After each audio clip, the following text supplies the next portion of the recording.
Assalamualaikum warahmatullahi wabarakatuh. Shalom, Om Swastiastu, Namo Buddhaya, Salam Kebajikan. Tabi pun. Kami dari kelompok mata kuliah Sistem Komunikasi Analog dengan tugas paper untuk kerja generator clock low pass filter dan pump multiplexing pada rangkaian percobaan pulse code modulation atau PCM. Di sini beranggotakan saya Wayan Tony Sandirdana, Ferry Ardiansyah Siagian, Muhammad Febri Ardanto, Muhammad Fauzan Firdaus, Hernanda Alfrederico, dan Rinto Bagus Pratama. Dengan dosen pengampu kami, Pak Muhammad Reza Kahar Aziz STMT, PhD SMIE. Oke, saya sini akan menjelaskan slide pendahuluan, di mana pendahuluan itu perkembangan sistem komunikasi digital menggantikan sistem analog karena lebih efisien dan tahan noise.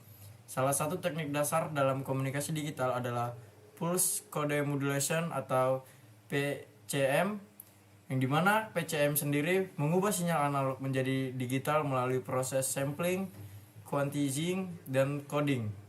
LPF, PAM, dan clock generator memiliki peran penting dalam menjaga kestabilan dan keakuratan sinyal digital.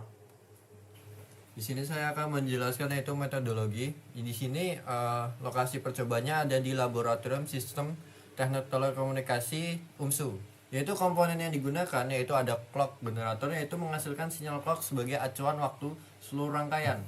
Lalu yang kedua ada voltage follower, menstabilkan sinyal tanpa mengubah tegangan. Yang ketiga ada komparator, yaitu mengubah sinyal analog menjadi logika.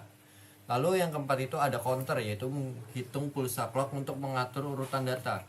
Dan yang kelima ada shift register, yaitu menyimpan dan menggeser data digital secara serial.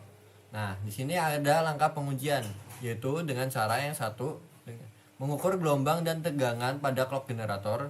Kedua, mengukur input-output LPF dengan osiloskop. Yang ketiga, mengamati bentuk gelombang PAM dan keluaran PCM dua kanal. Oke. Selanjutnya adalah penjelasan. Penjelasan pertama adalah gambar yang sebelah kiri. Pada bagian atas atau generator, F_gain sama dengan 499,677 kHz. Menampilkan sinyal clock generator berupa gelombang persegi dengan frekuensi sekitar 500 kHz. Sinyal ini berfungsi sebagai pengatur waktu atau timing untuk proses sampling dan konversi data. Setiap pulsa clock menentukan kapan sistem membaca dan memproses sinyal analog. Kedua, bagian bawah atau PCM output, F_PCM sama dengan 58,600 kHz. Sinyal ini merupakan deretan pulsa digital dengan pola tertentu yang merepresentasikan nilai amplitudo sinyal analog dalam bentuk biner. Frekuensi PCM lebih rendah dibanding generator karena sinyal ini merupakan hasil gating atau pengaturan waktu pengiriman data berdasarkan clock utama. Oke, pada gambaran kedua itu menunjukkan bagaimana proses kerja sistem PCM atau Pulse Code Modulation yang terdiri dari 3 bagian utama.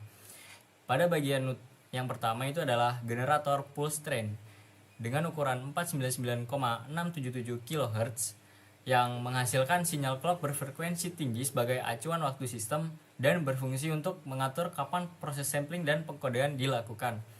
Lalu bagian yang kedua itu adalah sinyal pembagi atau pesan dengan ukuran 58,6 kHz. Merupakan sinyal gating atau pengatur waktu dari pesan yang akan dikonversi dan frekuensinya lebih rendah karena berfungsi sebagai pembagi dari clock utama.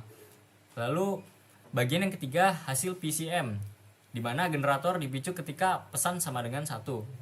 Menampilkan keluaran sinyal PCM berupa pulsa digital, terlihat hanya aktif saat sinyal pesan berada pada level logika 1.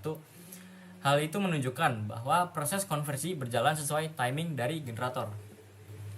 Berdasarkan hasil percobaan yang telah dilakukan, dapat disimpulkan bahwa sistem Pulse Code Modulation atau PCM mampu mengubah sinyal analog menjadi sinyal digital secara efisien melalui tahapan sampling, quantizing, and coding.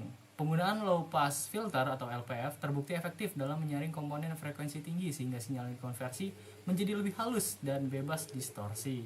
Kemudian, clock generator berperan penting dalam menjaga sinkronitas antar bagian sistem agar proses pengiriman data antar kanal berjalan teratur tanpa tumpang tindih.